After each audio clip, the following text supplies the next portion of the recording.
It's a whole lot easier of a question to ask yourself is how do I implement podcast booking over the next 25 weeks versus, oh my goodness, how do I market my book, right? It's getting way Yeah. more specific with your question. You're breaking it up. It's like the Navy SEAL approach of like, okay, well, what needs to be done now, right? Like, what's the next step? So that's how book marketing needs to change.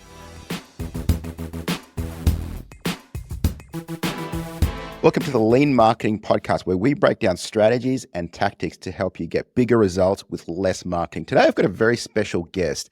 He's been a little bit of my secret weapon behind the scenes. I constantly get asked, why is my book done so well? And a large part of it is some of the advertising work that we do on various platforms. And Alex is my book ads man. He's a lot more than that, but as you'll find out in the episode. So welcome to the episode, Alex Strathdee. How are you, man? Allan, you're a legend. Your book was doing very well before we came along. We just helped you keep it going. So I appreciate the intro there. Oh, thanks, man. So look, every single day I get asked, how do you write a book that sells so much, that generates so much demand? We're over 1 million books sold now worldwide, translated in about 40 different languages. So it's been a really cool ride. Now, you've seen the behind the scenes of not just my book, but tons of authors you work with. And maybe actually just for the audience, break down, what do you do for authors and what do you do for books?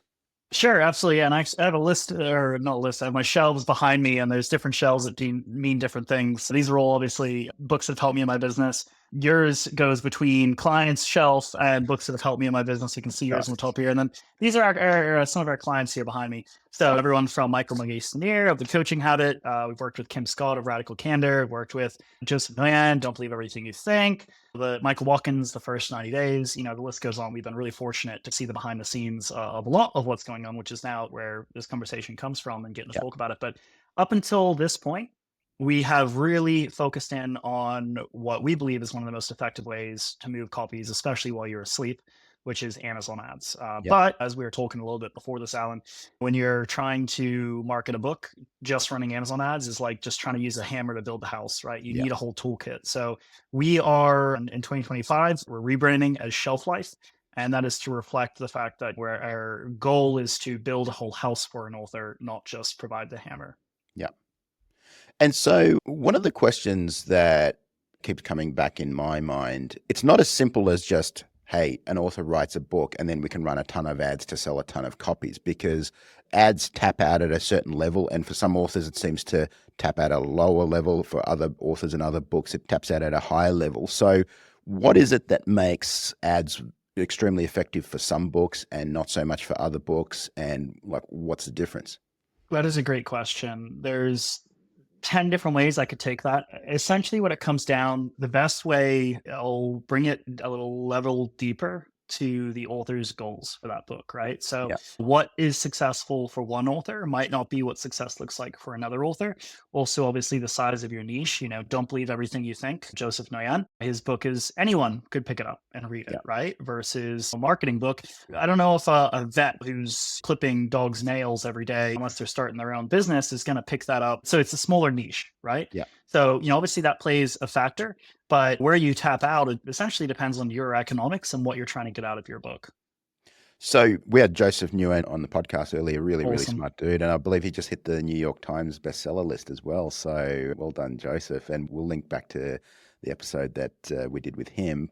So I get what you're saying, that, hey, if you've got a smaller niche, you'll sell a small amount of copies and all of that sort of thing. And I accept that. But there are even books in the same niche that will tap out at different levels. So depending on, they'll hit a ceiling, and ads really, like, more ad spend won't really help them. Like, it's not like, okay, Right. the more ad spend we pile on, the more books we'll sell. It doesn't scale in a linear fashion, does it?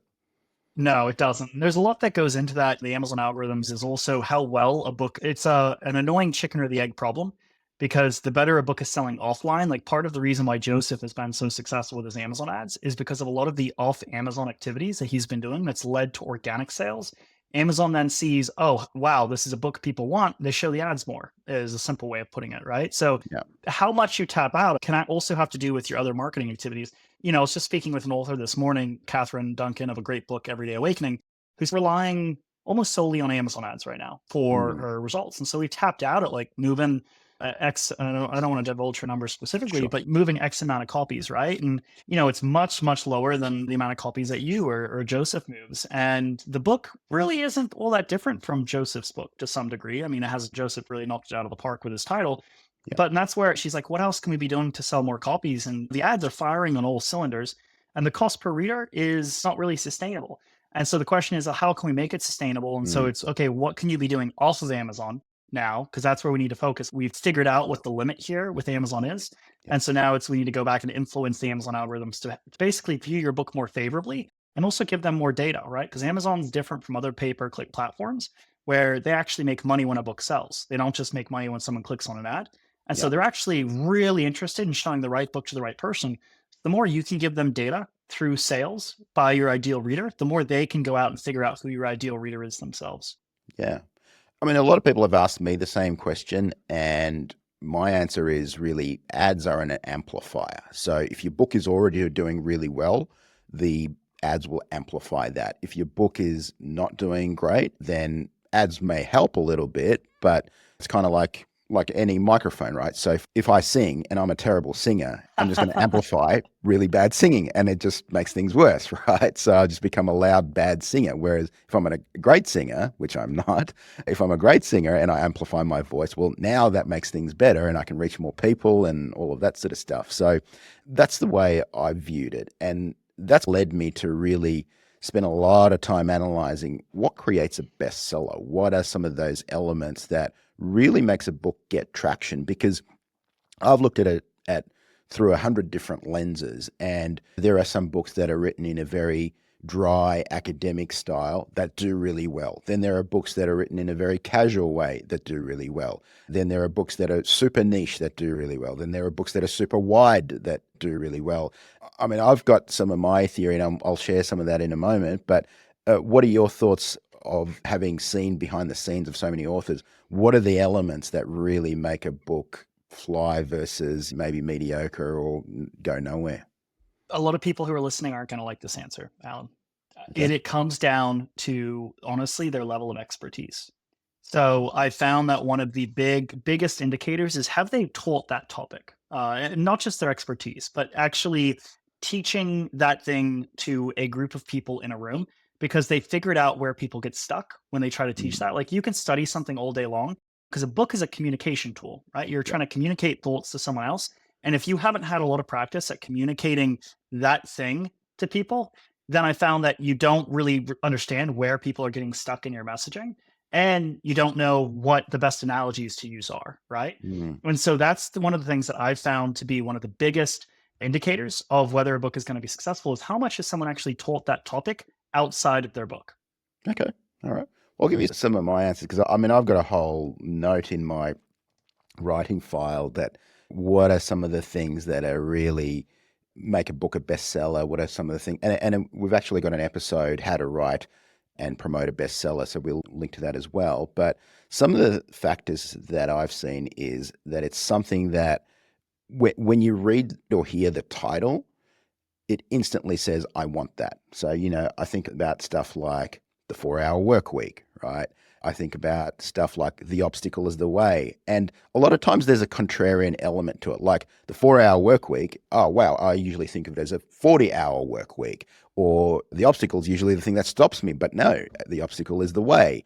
And things that are like slightly contrarian, the life-changing magic of tidying up. Wow. Okay. Something as small as tidying up can be life-changing. So the title and really encapsulating maybe a little bit of a contrarian topic in the title and communicating that super clearly so it doesn't have to be explained, I think that is super key. Well, you did that with the one-page marketing plan, right? Like a Yep. marketing plan is known to be this huge, lengthy Yes. document, and you're saying, wait, it's one page. So I mean, Yeah. that alone is a great example of that. Yeah. Yeah. So to me, it's like if you want to do well on short form social media, they say the hook, right? The first 3 seconds of whatever you say. So the keeping people hooked in. And so the hook, or you might call it the concept of the book, or certainly it must be encapsulated in the title. Because you've got to remember, even if you've got the world's best book, like you've written an amazing book, you're the world's leading expert at it, you know it inside out. If someone didn't buy the book, they're never going to know how good the book is, right? And they're going to buy the book based on the title, the cover, maybe the description, but really those few words, and I agonize over those few words in the title and the subtitle more than anything else, because I want to know, is it absolutely instantly clear what this is? And then being clear what it is, I want people to say, wow, I really want that. I really want a one-page marketing plan. I really want lean marketing. So same as people think, hey, I want a 4-hour work week, or I want the life-changing magic of tidying up, or whatever it is. Pat Flynn has a really good analogy about this, where he says that essentially whatever you're teaching or whatever it is you're talking about, you need to, that's the medication that you're trying to give to someone, right? Yeah. It's kind of like sugar pills, right? There's a reason why, a lot of medications are covered in like a sweet coat.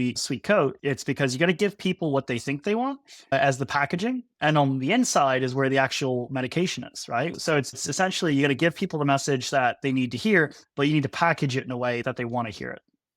The other thing that I think is super important is just really simplifying and breaking down a topic. So I was in Nashville in August hanging out with a bunch of authors at Donald Miller's place. So we spent 2 days together, and that was a really cool time. But one of the things I noticed, I was looking around the room and I'm looking, okay, you wrote that book, you wrote. So I was chatting to Hal Elrod. So he wrote The Miracle Morning.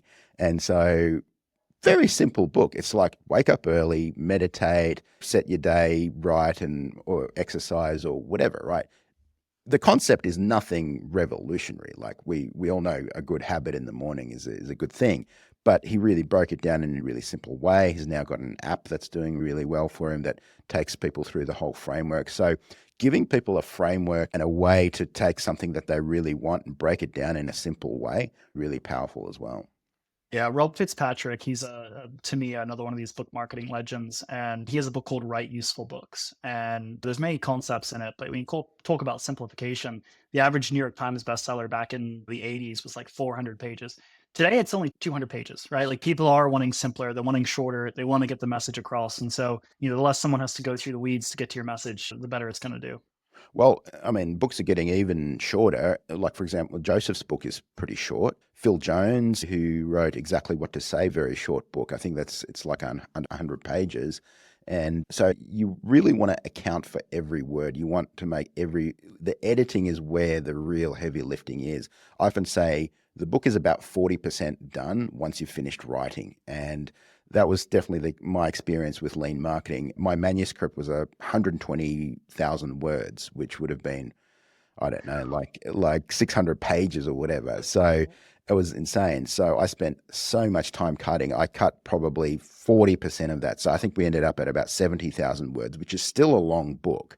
Really, if I'm doing another book and I'm planning another book, I think I'm going to go closer to 40,000 words now, really make it a lot tighter, just cut out all the unnecessary. And with lean marketing, I really did spend so much time cutting and cutting. Do I need this chapter? Do I need this paragraph? Do I need this story? Do I need all of that? And so I feel like I did the shortest book I possibly could, because it is an expansive topic, marketing implementation, but really just being able to communicate a topic very simply, simple language, have the right stories, the right analogies, give people a framework that they can use in practice and in real life. And I think you've got a lot of the bones there of a bestseller, and you really need that big concept or that big hook. So what's the kind of unique thing? And especially if someone can use that in their everyday life. Like, for example, I think of Seth Godin's The Purple Cow or the Blue Ocean Strategy or the E-Myth. So they're little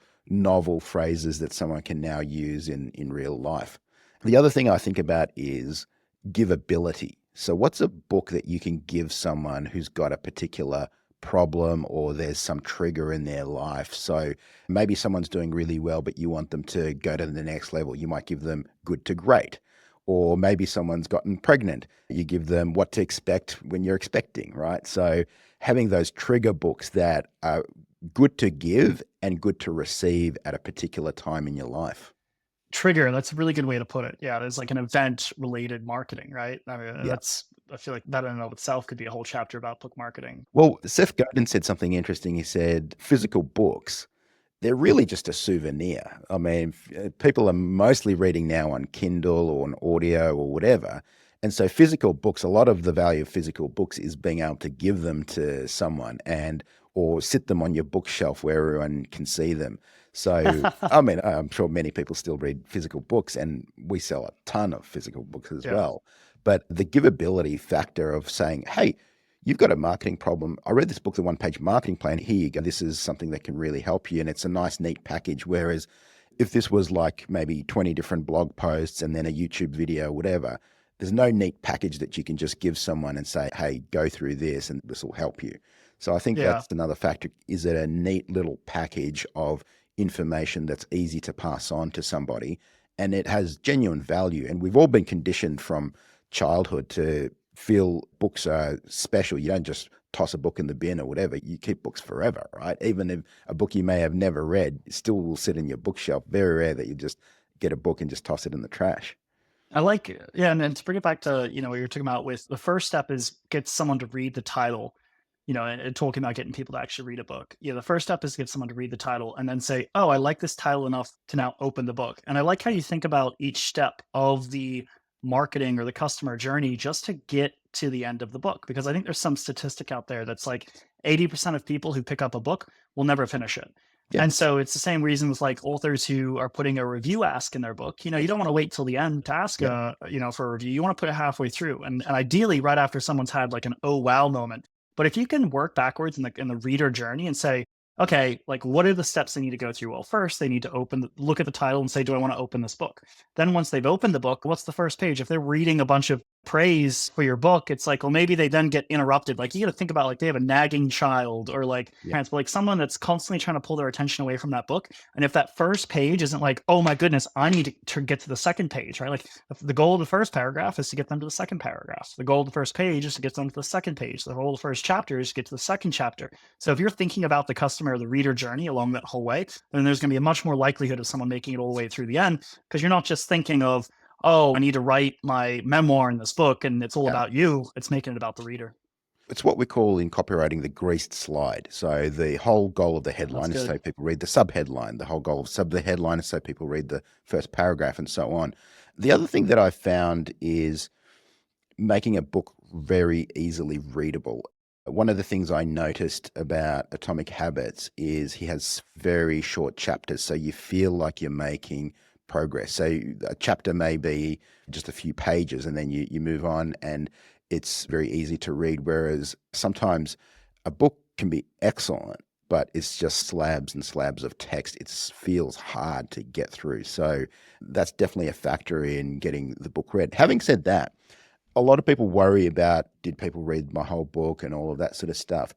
A book has a lot of value, even if someone actually never read it. I mean, I even look at my Kindle or my bookshelf, and there's a ton of books that I'm intending to get to. And maybe they've been sitting there for a year or more than a year. But I feel good knowing that, hey, I've got a pipeline of stuff that, hey, it's going to help me solve this problem or whatever else. Maybe it's not for right now, but I've got a solution in the pipeline. So a lot of times I'll suggest to authors to really front load their book, put the good stuff right at the front, because if we looked at a kind of readership curve, it would probably dwindle down and down as the book goes, simply because people get busy, business and life and everything get in the way. But yeah, that's my view on how to structure a book. Really keep it very easily readable, short chapters, easy to follow, lots of stories. That's the other thing, I think. And I set a theme for myself for every year. For 2025, my theme is storytelling. I'm going to become a world-class storyteller. I think I'm okay at it now, but I'm going to become a world-class storyteller, both in speaking, in writing, in all different formats. And that to me is the master skill. And I think that's going to be one of the master skills going forward, becoming a great storyteller. Another thing that I've seen put in books that's working more and more, and I actually someone got validated for this chatting with Joseph. It's hilarious. Putting quotes in your book, and there's many different authors who do this, but putting a quote in every chapter. And some people will say, "Oh, it's overdone. Come on, like get some new quotes." We've all heard those quotes before. But a lot of the, especially online social media marketing that is done, a lot of the posts that Joseph's done through his Instagram sponsorships have come from people who are actually taking a photo of the quote in his book and sharing the book and with that quote, and it sells hundreds or thousands of copies. So quotes inside the book too, standout quotes. People just love quotes. Do you mean quotes that he's written, or he's quoted somebody else? He's quoted someone else. So it's not even a quote by himself. He's just Right. reciting some quote in his book from someone else. And that's the piece that someone gravitates towards. But it associates in their mind, it associates that person, that quote in their book, right? So like for me, one of my favorite quotes, it's by this guy down in Melbourne, Australia. Maybe forget the name of him, but he says, "Random acts of marketing don't work." Just kidding, obviously. That's you, Alan. But it's people really do just like, even if the quote's not by you, just having the quotes in your book that's relevant. I also think it can be great inspiration for the chapter you're about to write. There's many editors. I'm going through the ARC reading right now with my own team, which those of you that aren't too familiar with the process, your advanced reader copies. So I have about 60 people who are reading through my first draft and giving me feedback. And it's so funny because there's the marketing side of it, and you're writing to think about the marketing it. But I have this one person on my art team that's an editor. She's in charge of book awards and just very decades in the industry. And she's like, "Oh, come on, those quotes are overdone. Like, just take out all the quotes. I don't get the point of it." And it's like, she's just not a marketer. And it's like, yeah, it's one of those things you just have to say, "I appreciate your feedback, but I've seen there's this guy, Joseph Nguyen, who just made the New York Times list, self-published author, obviously now working through Authors Equity." And he said that a lot of the success on his social media has come from people taking photos of the quotes that other people have written that he's included in his book. So quotes, I think, can be used really well for the marketing of your book, even if they're not by you.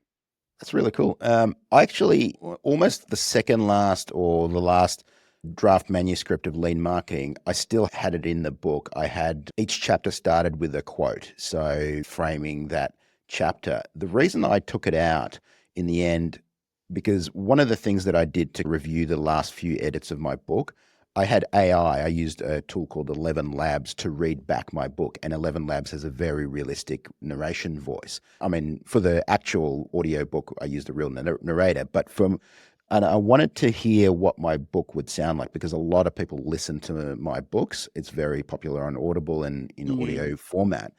And one of the things I found is that having that somebody else's quote at the start of every chapter, it threw the context out a little bit, interesting. and it Yeah. was sort of broke the flow a little bit. So even though the quotes were really good, really relevant, so what I did, the quotes that I really loved that I wanted to still be in there, I put them in the body of the text where they would be still relevant, but they wouldn't break the flow, because the flow between chapters, I felt, I don't know, maybe it was just me and I was pretty pedantic, and I listened to my own book probably 5 or 6 times over, because I'm a perfectionist and I wanted it to flow really well. And yeah, in the end, it was kind of a difficult decision, because they were really good quotes and they framed the chapter really well, but they just broke the flow of the book, in my opinion. So the ones that were super critical that I really thought I've got to include, I put them into the body of the book. So that was my view. But I know a lot of authors do that very successfully, and Joseph obviously has as well. So next thing I'd love your opinion on, and I mean, you've obviously seen that in real life. Now, we've talked about ads. Ads is obviously some paid ads is something that obviously moves books, subject to the things that we've discussed. So whether the book is actually good, whether it hooks people, all of that. What else moves books? Like, because a lot of authors now thinking about, hey, do I bother with PR? Some are like, PR is just like dead or whatever. Do it, podcasting, podcast guesting, all of those sorts of things. Again, I'm happy to share some of my thoughts, but I'd love to hear what is the stuff that really moves books. Yeah, well, there's a couple of things which one, your timeline can't be, "I'm going to put everything into launch week and then give up on my book." You got to be looking at like the 3 to 5 year launch plan. I was actually listening to a couple episodes of your podcast before this, Alan, and I know you had Michael Mangestinier on, and he was talking about he thinks of launching a book like launching a business. He knows it's going to take 2 3 years for the book to actually start to have those legs.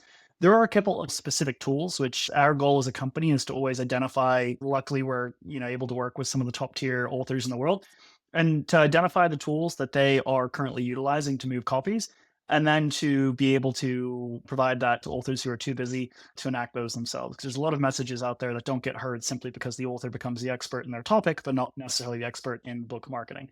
The Mm. number one thing that I'm seeing move copies right now, and this is being used by James Clear, this is being used by Joseph Nguyen, is shifting how you think about book marketing in general. And this is the big theme of the book is Bill Gladstone, who's the late literary agent to people like Eckhart Tolle, Marie Kondo, Jack Canfield. He'll tell you that, or he told you that in order for a book to be commercially successful, you need to move 20,000 copies into the wild. I like to think of a book that's been moved into the wild as a book that is in the hands of someone who is actually going to be, whose problem you're actually solving for, right? I'm sorry, but your mom's purchase doesn't count. She's not going to read the book and then tell anyone else, right? And so when it comes to this concept of seeding copies, and Bill Gladstone said that number is 20,000. Rob Fitzpatrick, he's another person I'd mentioned who I love to follow along in the book marketing space. He says he wrote the Mom Test, which has sold at least a couple 100,000 of copies. He said he initially seeded 1,000 copies through events. And we can talk about the reason why he only needed to seed 1,000 copies through events because you're targeting just micro communities. Topic of a micro community is fascinating to me, and we can touch on that too. But basically, what it comes back to is as an author, the way you need to shift your thinking about book marketing is, oh, I'm going to try and hit the New York Times list, or oh, I'm going to try and hit the USA Today list. Obviously, the Wall Street Journal list is no longer around, but it might be coming back. You need to be picking a number that you commit to seeding copies into the wild, because there's going to be endless amounts of time and money for you to commit to marketing your book. And if you don't have a goal in mind, a tangible goal, then you're just going to be throwing, you don't actually know what you're doing. Like the amount of times, the main reason that we end up parting ways with authors is because they don't know why they started working with us to begin with. And so it's Mm. getting really clear on your goal. What are you actually trying to accomplish here, right? Now, Joseph, for Don't Believe Everything You Think, he, I was just chatting with him last week, and he has moved 20 to 30,000. He's lost track. Free copies of Don't Believe Everything You Think to get that book now having sold over 1 million copies. So it's shifting this thinking of, oh, I need my book to be profitable, or oh, I need, like, why aren't people buying my book? You're essentially selling an undifferentiated product with zero brand. A lot of starting authors when they release their book. And so you have to realize that what you're starting from is the need to actually just any way you can convince people to open and read your book. And I think there's a difference between seeding a book into the hands of someone who's open to that message. It's really important how you do that. Like, for example, there's two different authors who I recently saw, either approach me or someone else with a book. The first is I was hosting a cookout here at my apartment complex, and this guy approached me, came down, this group of me and maybe 10 to 15 friends hanging out, and he tried to pitch us all in his AI book. Apparently, he sits up in his apartment and he sees this cookout area, and whenever he sees people gathering, he comes down and pitches them his AI book, right? Talk about a group of people that do not want his message at that time.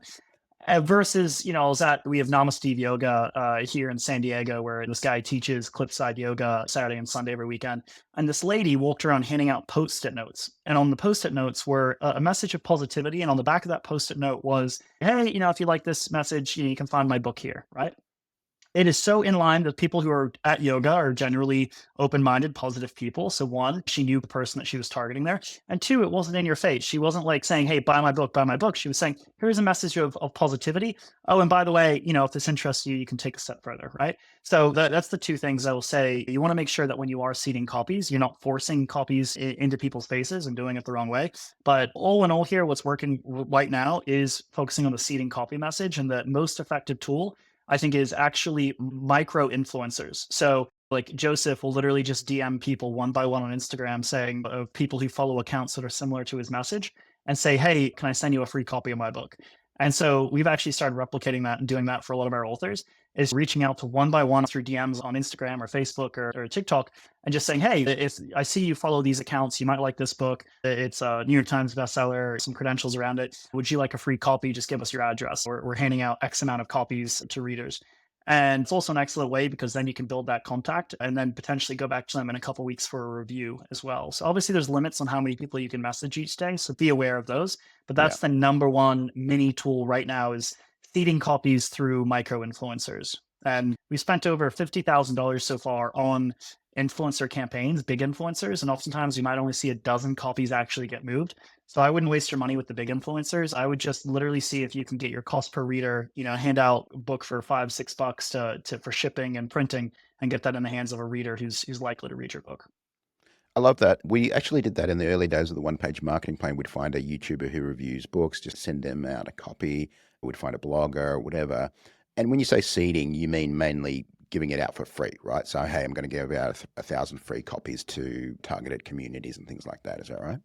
When you're starting out as an author, correct, right? Once you have a brand such as yourself, Alan, and you've got other marketing activities that are going to help you launch that book, then you don't necessarily need to do that. But like I said, even some of the two of the top nonfiction authors right now, James Clear of Atomic Habits and Joseph Nguyen, are still willing to seed copies for free. So don't let your ego get the best of you on that one. Yeah, that's good. That's good. Like I said, I did it in the early days, but we haven't done that in a while. We're still running some free book campaigns, but I think that's a good idea. And I actually heard, I think it was Donald Miller who shared this story around at the authors meetup, where he essentially did the same thing, seeded story brand early on. But one of the suggestions was to do it in a close knit community where everyone else sees that everyone's got the book. So I think they did it at universities or some university campus or something similar to that. So like everyone's carrying around a copy of his book. And so it feels like, hey, everybody's either buying or getting this book or whatever. Whereas just doing it very scattergun approach is maybe not as effective. If you can tap into, FOMO, it's fear of missing out, where everyone sees, there's two reasons why that micro communities work really well. And that's why we tell people to focus on like communities or those places that people hang out, like churches or book clubs or like groups of people who interface with each other. Or, for example, speaking events, right? Those are people who are usually at a conference together. And so they're going to have time to talk to each other and get Yeah. excited and probably connect long after the event's over. The two reasons why that works is because if everyone's reading this book, I should probably be reading this too. If one person tells you to read a book, you might consider it. If five people are telling you to read a book or you see they're reading it, then you're probably going to read it, right? And then the other side of it is the fact that it's an echo chamber, right? If the book's, again, a lot of this depends on if the book's good. I'll bring up a little analogy to help people think about that, if you don't mind, Alan. And I learned this from Ricardo Fayette of Reedsy. I think you're probably connected with him as well. He wrote that essentially your book is a ship, right? And how good your book is how good the material that your ship is made out of, right? If your ship is made of lead, it's going to sink. Yeah. Meaning if your book is bad, like it's going to sink at some point. If your book is made of like really light, effective wood for shipbuilding, I'm not a material science major, so by no means do I know exactly what that is, but a really light wood that the book's going to move forward really quickly, right? So that's how good your book is. How that ship propels forward is your marketing, right? So you can strap rockets to the side of your piece of lead Yeah. and it's going to move. Yeah, you're going to sell copies, but the second that you turn those rockets off, that ship is going to sink like a piece of lead, right? Yeah. As if your ship is really light. And let's say that you're doing podcasting for this example, let's say that's blowing wind into the sails, right? Even when that wind stops, if your book is good, it's going to continue to move forward for a period of time without the wind, right? It's going to keep moving forward at least a few feet. So the interplay of marketing and how good your book is, I love that analogy for unpacking how that is. And so when you think of a lot of these marketing activities, and that's the X factor that goes back to what we discussed in the beginning of this episode together, is how good your book is. And that is not the science that I'm in. I'm in the science of, do you want to blow wind into the sails or strap Yeah. rockets? And how long do you do that for? So that you can know, okay, I've done enough marketing where if this book was good enough or this ship was light enough, then it should continue to propel forward. And if it's not, then it might be time to cut either move on to the next book, or it's giving yourself at that point permission to stop marketing. And that's why I think it all goes back to this number that you need to commit to of how many copies are you going to move. And then you can definitely lower that number if you're seeding into micro communities because of those two factors we just mentioned, which is FOMO. And then people are getting excited about your book, which is the X factor. If it's a really good book, and if you can seed a micro community of 1,000 people, that it in and of itself is going to do the rest for you. And it can be heartbreaking for an author because I mean, writing a book, you're so front loaded with effort and time. I mean, my book, Lean Marketing, was about 2 years of my life. And that was just the concept, the writing, the editing, all of that. And then after that, the launch, that's really when the work starts, where, when you start advertising, when you start reaching out to people. And by the time you've launched, you're almost sick of it. Like I'd listened to it maybe 5 or 6 times. I'd read it and edited it like, I don't know how many times, a dozen times at least, gone back and forth. It's been literally the thing that I've been doing for the last 2 years of my life. And I never want to see or know about this ever again. But you have to, because now you're getting on podcasts, now you're speaking about it, now all of that sort of thing. So a book is almost, and we're talking about the type of book that is like the cornerstone of a thought leadership business. We're not talking about, I mean, there are books that you can just use as a lead generator. You can have a Sure. ghostwriter write them or whatever, or Yeah. produce them quickly, and they're just like maybe a PDF or something that you print on demand and you just give away. And that's totally fine. That's a strategy as well. But I'm really talking about a nonfiction book that's going to be the cornerstone of your thought leadership strategy, that's going to be part of your personal brand. So that's something that you really want to think of as maybe a 5 to 10 year project. And that's the way I think about it. A lot of authors are like, done the book, done the launch week, okay, on to the next project. And nobody in any business would ever think about their core product, their flagship product in that way. Apple wouldn't launch an iPhone like, okay, cool, we're done. What else should we do? No, that now we're marketing it. Now we're creating apps for it. Now we're distributing it to different people. Now we're getting people to review it. Now we're thinking about the next edition of it and all of that sort of thing. So it really is your core flagship product as a thought leader.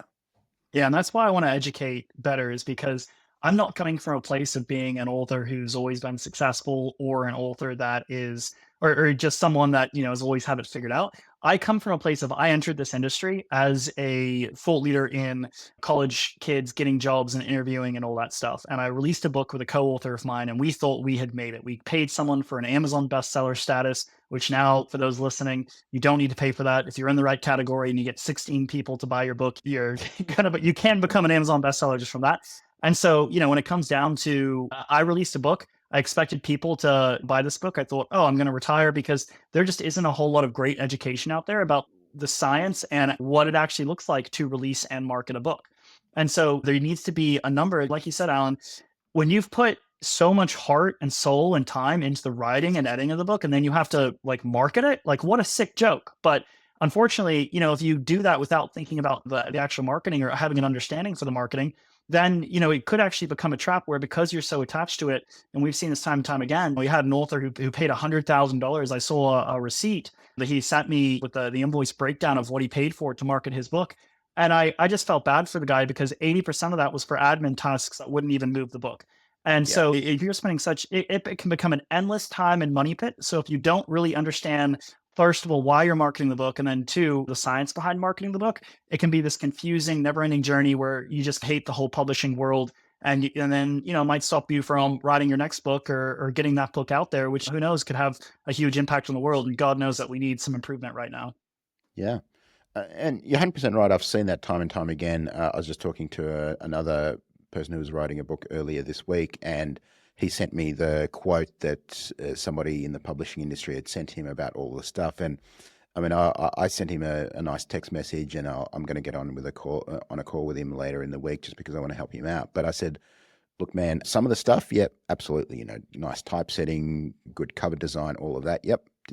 But 80% of the stuff that they're telling you they're going to do is going to move approximately 0 copies of the book. So a lot of it, I'm a little bit down on traditional PR. I don't think it really moves a lot of copies, unless maybe you get on some national kind of platform. I think even then, depending on what the book is, it's got to be some very wide appeal sort of topic. But my view is that traditional PR is not as effective as it once was. And in fact, it's almost ineffective at the moment. Have you seen any good traction with traditional PR and press releases and all of that? Or what do you view? Yeah, so you're not alone. So I interview, authors who've sold more than 10,000 copies on my podcast, right? And anyone from Daniel Pink to Bessel van der Kolk of The Body Keeps the Score, I've asked them, that's one of the questions I always ask at the end, is if there's one thing you could go back and not spend money or time on, what would it be? I would say it's not even 80%. I would say it's 95% of the time, the answer is traditional PR. So I don't think traditional PR, and and I think there's a couple ways that you can go about it in a smart way. So I'm not saying to get logos and stuff like that. There's some reasons, some people are interested in raising their speaker fee, which to say, oh, I've been featured on all these platforms, right? So I'm not saying it's not don't consider it. I'm just saying understand that, I think that it's working against you if you don't understand what you're doing with it.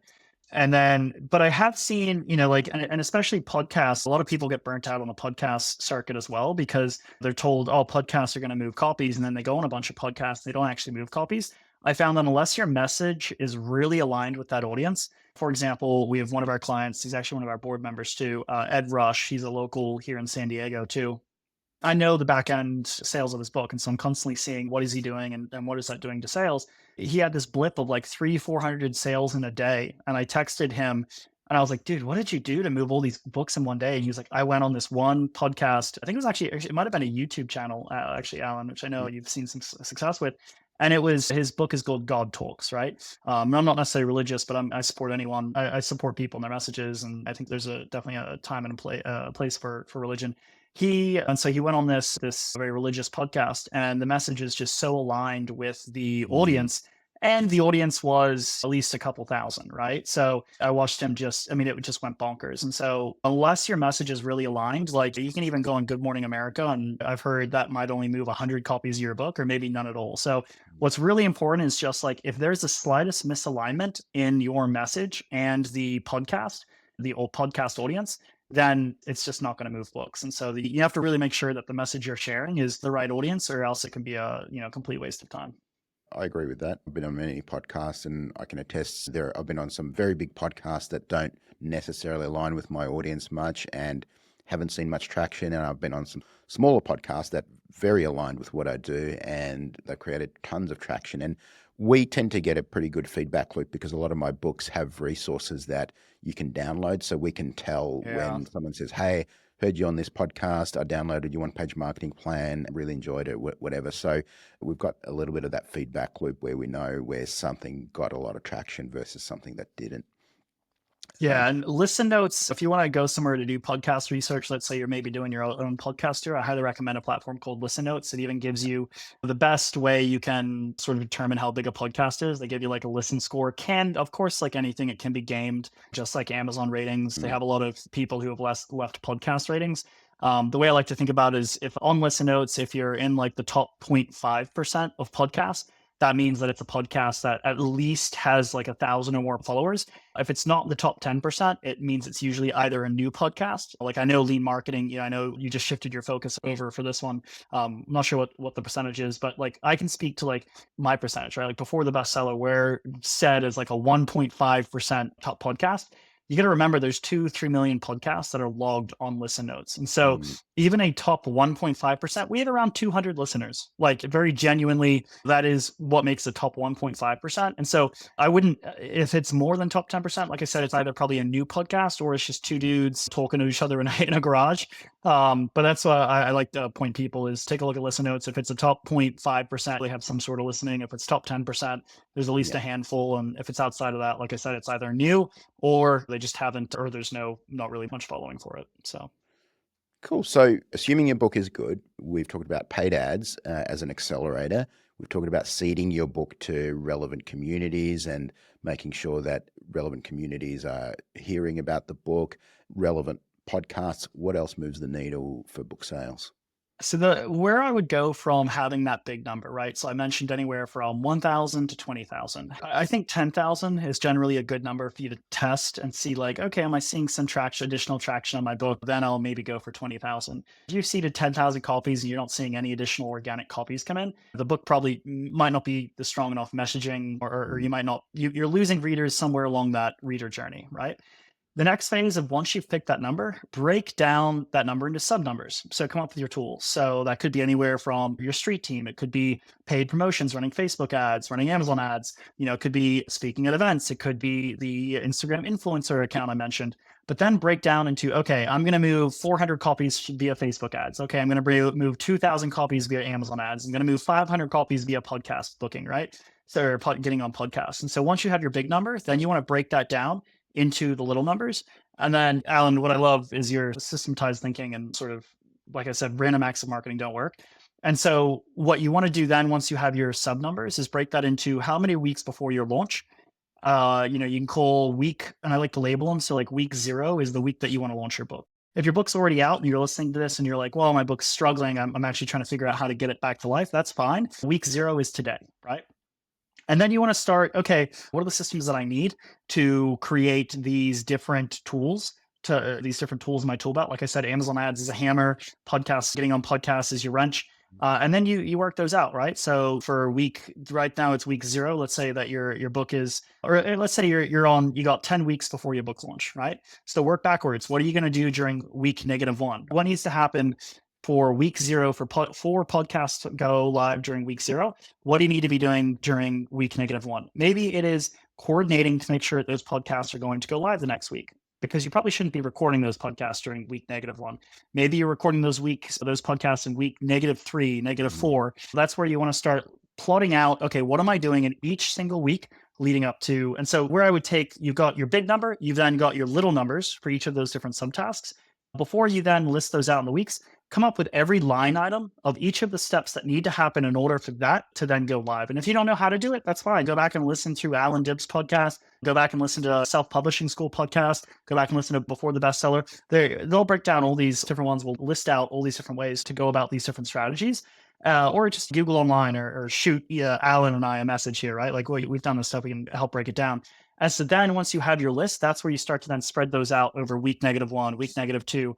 And so it really is a systematized way of thinking about your marketing, where it can be very overwhelming, especially for people who aren't necessarily project management oriented or not good at breaking down the details. So this is my goal here, is to provide, here is how you come up with first of all, you create the right goals to market that book. Here are the tools that you can choose from. I like to say, don't pick tools that you're not suited to. So let's say you don't like speaking, like Nick Trenton, this other book that's sold over 500,000 copies. He literally doesn't do interviews. I know, because I've tried to get him on my podcast to do an interview, and he's like, sorry, mate, like, I love what you're doing, but I just don't do interviews. I don't like him. And like, clearly his book has been successful. So just because other authors are doing that thing doesn't mean you need to do those things. And it also, if you don't stick to the things that you're choosing, then, like that guy down in Melbourne, Australia says, random acts of marketing don't work. If you're not actually going to stick to that thing for at least a year or two, it's not going to give you any value. And so you want to make sure that you are picking things that are inherent to your skill set, or making it so that it does fit your skill set. So like Rob Fitzpatrick, he hates monologuing into a camera and putting out videos. So instead, what he does is he just records the casual conversations that he has with his friends around the topic, or clients of his that he has around the topic, and uses that for his social media. And that way he's not forcing himself to do a monologue video series or anything like that. He's making it fit his lifestyle, right? And I know a lot of this stuff you talk about in lean marketing, Allan, which there's definitely some overlap there. And hearing that you cut it down to just about 40% of what it was makes me feel very special, because I know you included my pitch to you, which is how we first met, a couple of years ago, to have you on our podcast. So that's cool that you included that. Well, it was a good pitch. So yeah, you are right. I do talk about this in lean marketing. I say it's a lot easier and you'll get a lot more return out of leveraging your strengths rather than trying to make your weaknesses a little bit less weak. So really leverage whatever modality. If it's speaking, some people have the gift of the gab. A podcast is perfect for them. Or some people love video, or either short form or long form, and they'll just do that all day long. Great, leverage that. For myself, I find the written word is my strength. So for me, it's my email newsletter, it's written platforms like LinkedIn, it's books. So you want to leverage your strength. You don't want to work on, I'm not saying you don't want to work on your weaknesses, but a lot of times you'll get a lot more return out of really leveraging your strength rather than trying to make your weaknesses less weak. That's where it's pick your tools, right? So like, and in the book, I try to go through all the tools at your disposal, at least the ones that, I know are somewhat currently working. And so that's where you want to pick, okay, like, these are the 3 or 4 tools that I'm going to use. I'm going to expect to move, X amount of copies under each of these tools, and then work backwards from there into, okay, now how do I implement each of these tools? And it's a whole lot easier of a question to ask yourself, is how do I implement podcast booking over the next 25 weeks versus, oh my goodness, how do I market my book, right? It's getting way more specific with your question, which is then what's going to allow you're breaking it up. It's like the Navy SEAL approach of like, okay, well, what needs to be done now, right? Like, what's the next step? So that's how book marketing needs to change. It needs to go from this really not transparent, endless amounts of marketing programs that you can buy into that aren't, it's like an author trying to build an author website. Like, I get sent author websites all the time of like, oh, I have this really good author website I had built for like $20,000-$30,000. And I'm like, well, like, where's the traffic coming from to that website? And it's like, don't invest in, and I have a great team around me. I'm, really lucky now. One of our team members, Laura Russell, who ran all of paid media for Blackstone Publishing for 3 years. She says that we never want to be house poor, right? Which is where you have all the fancy bells and whistles, but nothing's actually producing for you. And so that's the author website. Is like, unless you know how you're going to drive traffic to your author website, don't go build yourself a big fancy website. Yeah, true. 100% true. So no surprise, you're coming out with your own book called Before the Bestseller. You've also got a podcast by the same name. What's the upshot of that book, and how's that going to help an author? Yeah, I mean, it's a lot of what we've talked about, and it's funny. I was chatting with David Jennings on his podcast last week, and like Alan, you could have written this book. David could have written this book. Like Joseph could have written this book. The difference is just my passion and love is specifically around nonfiction book marketing, and so that's why. And I get to see from all of you guys, and then take the best of the best and put it into this book, right? And I wish one of you had written this book for me when I'd come along, right? So like I'm writing the book that I wish I had when I came into this space, and it's also going to be it's like very meta because it's a book about book marketing, right? Yeah. So you can follow along with the journey and see if I either succeed or fail. Because if this book doesn't do well, then it clearly shows that I don't know my stuff. So this book either has to do well. So if you want to see, okay, is Alex actually, is he full of shit, or is this actually, does he know what he's talking about? Look at the success of this book and feel free to follow along with my journey. We'll see if this book does really well, which we have a lot of really great plans. Another one I'll drop you with real quick is Andrea Waltz and Richard Fenton wrote a book called Go for No. And they have sold over 500,000 copies of that book now. And it's because what they've done is send out packages, bulky mail gets opened, right? That's a great phrase. And so they sent packages to leaders of teams at various companies with a letter explaining who they are, what the book's about, and saying specifically for sales teams, saying how many copies of this book do you want for your audience? And it's a very short book. It's like 60, 70 pages. So obviously, if you send someone like a manual, they're probably not going to read it. But because it's Yeah. so short, it resonated so well, and they've now sold over 500,000 copies almost exclusively through that tactic. So we're actually going to take this book and send it to every single publishing company, a couple copies to every publishing company, saying how many copies do you want for your authors, and try a similar tactic. So take a look, follow along with the tactics we use. We'll be writing about them over at Good Shelf Life, which is going to be our new website in the new year. We're having designed and on the cheap. We're $1 million company, and we are getting our website created for a couple $1,000s. Don't think you have to spend $20,000-$30,000 to create like an author website. It's just not worth it. I agree. And yeah, basically the goal of the book is the first part. Really, I take you through why you lose at book marketing, which is why what Alan and I talked about with the micro communities and understanding your goals going into it.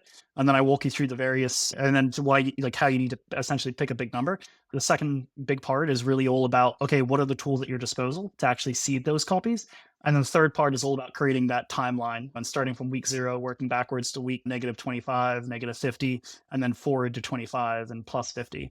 So that's the framework for the book, but it's basically the book that I wish I had when I entered the publishing industry. Well, I think they're the only books anyone should write is the book you wish you had. And that was very much the case with both Lean Marketing and the One Page Marketing Plan. They were the books I wish were around. So I think that's a really good benchmark. Alex, it's been such a pleasure speaking with you. You've got a lot of wisdom. You've helped so many authors get their message out and amplify and impact the world. So I want to thank you for that. Where can people find out more about you? And we'll, of course, link to everywhere that you are. I appreciate the kindness. Check out the book on Amazon.